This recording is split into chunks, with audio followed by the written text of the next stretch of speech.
నాగార్జున గారు good morning అండి. ఏంటి సో ఓవరాల్గా చూసాం, ఇప్పుడు ముగ్గురు మాట్లాడారు, ముగ్గురు మాట్లాడింది విన్నారు, మరి ఏంటి మీ రియాక్షన్ ఏంటి సార్? ముందుగా సురేష్ గారు చాలా బాగా మాట్లాడుతున్నారు సార్. పులివెందుల పులిబిడ్డని రాజీనామా చేసి ఇక్కడ అతన్ని పోటీ చేసి సురేష్ గారిని అసెంబ్లీకి పంపిస్తే మా జగనన్న కంటే బాగా మాట్లాడతారు సార్. ఫస్ట్ అది ఒకసారి ఆయన గమనించాలి. రెండోది ఏంటంటే ఈయన ఇప్పుడు మాట్లాడుతున్నారు సార్, గుడ్ పాలిటిక్స్ రాజ్యాంగం అమలు చేయాలని చెప్పి సురేష్ గారితో పాటు వాళ్ళ పెద్దలు జగన్మోహన్ రెడ్డి గారు మాట్లాడుతున్నారు. కృష్ణా గుంటూరు పట్టభద్రుల ఎలక్షన్ జరుగుతుందని మీకు తెలియదా? తెలిసి మరి ఎలక్షన్ కోడ్ ఉందని చెప్పి మీరు ఏమి ఎక్కేసుకుంటూ పోయారు? మరి అవసరమా ఇప్పుడు మీకు అది? ఎలక్షన్స్ అయిపోయిన తర్వాత పోవచ్చుగా, ఎందుకన్నా అడవుడుగా పోయారు? ఎందుకు అడవుడుగా పోయారంటే ఏదో చేయాలి, ఏదో మభ్య పెట్టాలి జనాలని చెప్పి ఏదో మేము ఏదో చేద్దామని చెప్పి పోయారు. ఇందాక ఆయన చెప్తున్నాడు, మేము ఎలక్ట్రిసిటీ దాని మీద ధర్నా చేస్తున్నాం, ఫీజు రీఎంబర్స్మెంట్ ధర్నా చేస్తున్నాం. ఎలక్ట్రికల్ ఛార్జెస్ పెంచిందే మీ అన్న. ఫస్ట్ మీ అన్న మీద కూర్చొని ధర్నా చేయండి. ప్రజలకు మీరు ఎందుకు మంచి చేయలేదు, ఎలక్ట్రికల్ ఛార్జెస్ ఎందుకు పెంచారు, అదానితో ఎందుకు సెగితో ఎందుకు అగ్రిమెంట్లకు అంటారని చెప్పి ఫస్ట్ మీ అన్నతో ధర్నా చేయాలి సార్. మీరు రోడ్ల మీద కూటమితో పాటు ఇంకోళ్ళతో ధర్నా చేస్తుంది. మీ అన్న మీద ధర్నా చేస్తే మీ అన్న చెప్తాడు, అరే బాబు నాకు 1000 కోట్లు 2000 కోట్లు లంచం ఇచ్చారు, అందుకే నేను వాళ్ళతో అగ్రిమెంట్కి ఎంటర్ అయ్యాను, అందుకే ఆ రేట్లు పెంచాల్సి వచ్చిందని చెప్పి ఇంకోటి కూడా మీ అన్న చెప్తాడు. మీరు మాకు వచ్చి ముచ్చట చెబుతారు సార్. అంటే ప్రజలకి చెవులో పూలు పెట్టినట్టు మీరు మాకు పూలు పెడతా ఉన్నారా? మాకు మొత్తం మీ చరిత్ర మొత్తం తెలుసు కదా, అందుకే ప్రజలు మీకు 11 సీట్లు ఇచ్చారు. ఇంకపోతే ప్రతిదీ రాజకీయం చేయకూడదు అంట. జగన్మోహన్ రెడ్డి గారు ప్యాలెస్లో, తాడేపల్లి ప్యాలెస్లో ఉండి ప్రతి ఒక్కరు కలుస్తున్నారంట. మరి జగన్మోహన్ రెడ్డి గారు తాడేపల్లి ప్యాలెస్లో ఉండి ప్రతి ఒక్కరు కలుస్తుంటే ఎక్స్ మినిస్టర్ కొడాలి నానికి అపాయింట్మెంట్ ఇవ్వడానికి 8 గంటలు ఎందుకు టైం పట్టిందండి? కనీసం గేట్ బయట నుంచి ఉంటారు కదా ఆయన, ఆ గేట్ మీద ఆ గుట్కానో పాన్ పరోకు తింటా ఆ రోడ్ల మీద తిరుగుతూ ఆడే కూర్చున్నాడు కదా, కనీసం లోపలికి కూడా మీరు ఎందుకు అపాయింట్మెంట్ ఇవ్వలా? నిన్న కాక మొన్న సార్ వల్లభనేని వంశీ గారిని కలవటానికి వస్తే ఒక పసిపిల్లతో వీళ్ళు రాజకీయం చేయడం మొదలుపెట్టారు సార్. ఆ పసిబిడ్డ నిజంగా జగన్మోహన్ రెడ్డి గారు చూడదలుచుకుంటే మీ తాడేపల్లి ప్యాలెస్ పిలిపించుకోవచ్చు కదా, అక్కడ ప్రజలు నిజంగా జగన్మోహన్ రెడ్డి గారు కలిస్తే కలవచ్చుగా.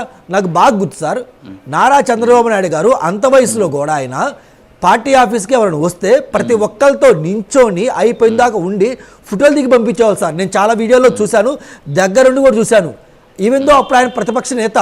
మరి మీ అన్న ఒక జస్ట్ ఒక ఆర్డినరీ ఎమ్మెల్యేనే కదా, పులివెందుల ఎమ్మెల్యే కదా.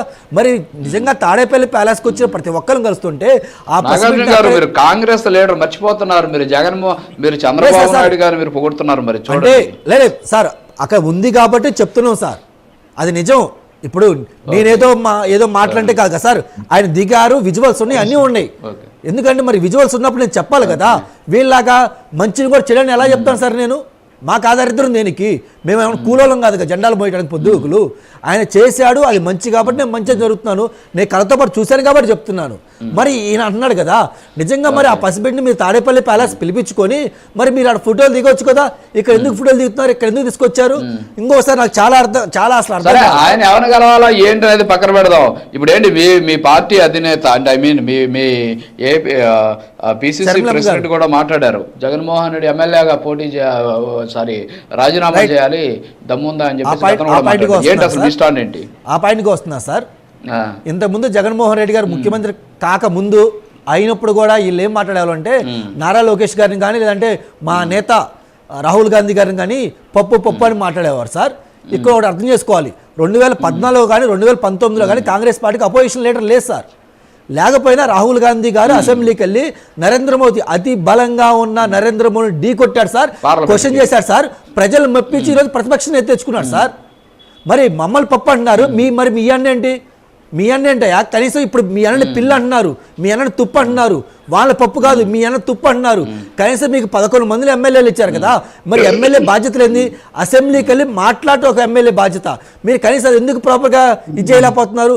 ఇంతకుముందు వీళ్ళు పాటలు రాపించుకునే వాళ్ళు సార్, ఏమని రావాలి జగన్, కావాలి జగన్. ఇప్పుడు అంటున్నారు కదా, త్రిపురాలతో పాటు చాలా మంది ఎమ్మెల్యేలు అంటున్నారు రాజగన్ అసెంబ్లీకి మీరు పోవచ్చుగా.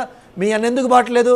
ప్రతిపక్ష నేత ఇస్తే వెళ్తా అంటే ఇందాక ఈ పెద్దలు రాజుగారు అన్నట్టు మీ ఎమ్మెల్యే గారితో పాటు పులివెందుల ఎమ్మెల్యే గారితో పాటు మిగిలిన 10 మంది ఎమ్మెల్యేలకు కూడా ప్రతిపక్ష నేత ఇవ్వాలా? మరి ఎంపీలకి అసలు మీరు రాజ్యసభలో ఉన్న ఎంపీలకు కానీ లేదంటే పార్లమెంట్లో ఉన్న ఎంపీలకు కానీ ప్రతిపక్ష హోదా లేదు కదా, వాళ్ళు ఎందుకు వెళ్తున్నారు? మరి కనీసం వాళ్ళకున్న జ్ఞానం కూడా నాలెడ్జ్ కూడా మీ అన్నకి లేదు. ముందు వెళ్ళి మీ అన్నకి చెప్పండి, అయ్యా మీరు ప్రతిపక్ష నేతగా లేదా ఇచ్చిన ఇవ్వకపోయినా మీరు అసెంబ్లీకి వెళ్ళండి, క్వశ్చన్ చేయండి, పోరాడండి, ప్రజలు చూస్తారు కదా, వాళ్ళ టైం అయిపోతే ప్రజలకు తెలిసింది కదా, మీరు ఎందుకు బయటకు వచ్చి ముందే భయపడతారు?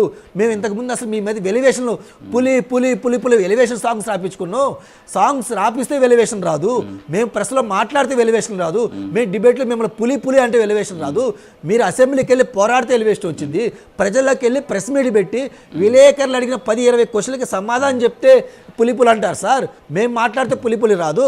అసలు ఇంకా చెప్పాలంటే వీళ్ళు మా శరణమ్మ కాలు కడిగి దండం పెట్టుకోవాలి సార్. ఎందుకంటే మా శర్మిలమ్మ పోరాటం వల్ల, మా శర్మిలమ్మ పాదయాత్ర వల్ల వీళ్ళు అధికారంలోకి వచ్చారు సార్. ఆ రోజు మా శర్మిలమ్మ పాదయాత్రలో ఇలాంటి ఎప్పుడు పేటీఎం బ్యాచ్లు ఎంకరేజ్ చేయలేదు సార్, ఇలాంటి పేటీఎం ఇష్యూస్ ఎప్పుడు చేయలేదు సార్. నీతిగా నిజాయితీగా నిబద్ధత ఆ రోజు మా శర్మిలమ్మ పాదయాత్ర చేసింది కాబట్టి వీళ్ళు ఈరోజు అధికారంకి వచ్చారు సార్. వీళ్ళు అధికారం రావడానికి ఎన్ని పేటీఎం కుయుతులు పడుతున్నారు, జనాలు చూస్తున్నారు, జనాలు చేదరించుకున్నారు. ఇంత దిగజారాల అధికారం కోసం అని చెప్పి నిన్నగాక మన వీళ్ళు ఎమ్మెల్యే, ఈ ఎక్స్-ఎమ్మెల్యే ఎక్స్ మినిస్టర్ అంటున్నాడు, మా జనాలు మా ఉద్యోగాన్ని పీకేశారు కదా, మేము పెద్ద పీకేదే ఉంది అంటున్నారు. అసలు ప్రజాక్షేత్రం ఉన్నవారు, ప్రజానాయకులు ఎమ్మెల్యేగా ఉన్నా లేకపోయినా ప్రజల కోసం పోరాడాలని ఇంగిత జ్ఞానం లేనోడిని మీరు తీసుకొచ్చి ఎమ్మెల్యే గెలిపించారు, లేనోడిని మీరు తీసుకొచ్చి మినిస్టర్ చేశారంటే మీరు ఎంత దౌర్భాగ్య స్థితిలో ఉన్నారు. అసలు వైసీపీ పార్టీ ఎంత దౌర్భాగ్య స్థితిలో ఉంది అర్థం చేసుకోవాలి సార్. ఇందాక వంశీ గారు మాట్లాడారు, దయచేసి వంశీ గారు వాళ్ళ నాయకుడు ఎక్కడికి వెళ్ళినా కానీ మీరు పోలీస్ ప్రొటెక్షన్ ఇవ్వండి, వాళ్ళు అడిగిన దానికంటే 10 మంది పోలీసులు ఇవ్వండి. ఎందుకు ఇవ్వాలి? వాళ్ళ దొంగ పార్టీ దొంగల పార్టీ కాబట్టి, ఆడికి వచ్చే వాళ్ళకి దొంగలు కాబట్టి, అక్కడ ఉన్న ఏదో ఒకటి ఈ థింగ్స్ ఏదో ఒకటి దొంగతనం చేస్తారు కాబట్టి దయచేసి మీరు అది అదే సార్, మీరు అది దృష్టిలో పెట్టుకోండి. ఆడ ఏ దొంగతనాలు జరగకుండా మీరు పోలీస్ ప్రొటెక్షన్ ఇవ్వాలి కనీసం. Okay okay okay okay okay ఇప్పుడు మీరు ముగ్గురు కూటమి, ఇద్దరు కూటమి, తర్వాత ఒకరు వైసీపీ వ్యతిరేక పార్టీ. సో మీరు ముగ్గురు మరి సురేష్ గారిని టార్గెట్ చేయడం కూడా కరెక్ట్. ఒక నిమిషం చెప్పాను క్లారిటీ ఇచ్చానులేండి నాగార్జున గారు. ఇద్దరు కూటమి, ఒకరు వైసీపీ వ్యతిరేక పార్టీ అని చెప్పాను. ఓకే ఫస్ట్ లైన్ సురేష్ గారు ఒక నిమిషం సార్, ఆయనకి ఎక్కువ టైం ఇవ్వాలి మనం. లేదు వైసీపీకి కొంచెం ఎక్కువ టైం ఇవ్వాలి, వారి వాయిస్ ని జనాల్లోకి పంపించాలి కదా. ఒక నిమిషం ఉండండి నాగార్జున గారు ప్లీజ్ మాట్లాడు. ఇప్పుడు మన రాతంశెట్టి నాగేంద్ర అన్న గాని, వంశీ గారు గాని, మన నాగార్జున గారు గాని కూటమి అన్న ఇబ్బంది లేదు. ఎందుకంటే వీళ్ళిద్దరూ ప్రత్యక్షంగా కూటమిలో ఉంటే నాగార్జున కూటమిలో ఉన్నారు. సురేష్ నేను అన్నది ఒకటే సురేష్ గారు, నేను అన్నది ఏంటంటే వ్యతిరేక పార్టీ. తప్పే ఉండి చెప్పండి, మీరు తప్పే ఉండి చెప్పండి అయ్యా. ముందుగా చర్చగా ఇప్పుడు లేవనెత్తిన అంశాల గురించి చెప్పే ముందు ఒక చిన్న మాట సార్. ఇప్పుడు మనం ఈ రకంగా ఒక టెలివిజన్ లో డిబేట్ లో ఉండి మనం డిబేట్ చేస్తున్నప్పుడు ప్రజలు చాలా మంది చూస్తుంటారు, చాలా హుందాతనంతో వ్యవహరించాలి.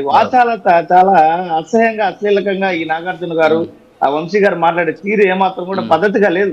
పదాలు ఎలా ఉండాలంటే వ్యవహరిస్తే ఈ దరిద్రాలు, ఆయన నాగార్జున గారు మాట్లాడుతూ దొంగలు మంచి చుట్టగాళ్ళకు బాధపడుతున్నారంట. ఆయన ఏమంటే వంశీ గారు దరిద్రాలు శాశ్వతంగా ఇట్టే ఉండాలి అన్న బాగుండొచ్చాం. ఏదో డిబేట్ మెచ్చుకుంటారంటే అన్న నలుగురు మాట్లాడేది అర్థవంతమైనటువంటి చర్చగా ప్రజల్లోకి ప్రజలకు 10 నిమిషాలు చూసి వైసీపీ నాయకులు అంటే మేము కూడా మాట్లాడాలా?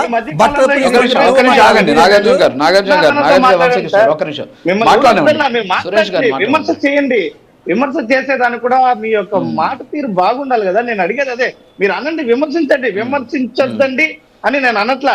కొద్దిగా హుందాతనం మెయింటైన్ చేస్తే నలుగురు మాట్లాడే మాటలు ప్రజలు చాలా స్పష్టంగా చూసేటువంటి పరిస్థితి ఉంటుంది. ఇక మీరు చేసినటువంటి విమర్శల పట్ల మీరు 11 ఏళ్ళని చేయాల్సిన అవసరం లేదు. మీకు ఆ మాత్రం కూడా లేదు. మీకు ఎడమ వైపు కుడి వైపు 2 చెంపలు చెల్లుమనిపించారు ఎప్పుడో ఆంధ్ర రాష్ట్ర ప్రజలు. మీరు దాని గురించి మాట్లాడితే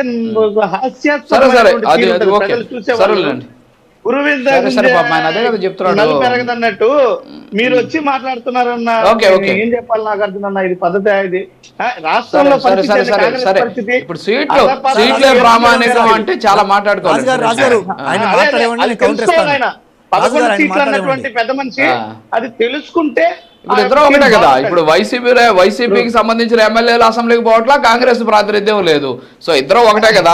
దాని గురించి ఇప్పుడు ఏంటి అంటే 11 అని కామెంట్ చేయడం ఇవన్నీ కాదు కదా. నేను ఇందాకే చెప్పాను స్పష్టంగా, ఎక్కడ కూడా ఈ రోజు కూటమి ప్రభుత్వం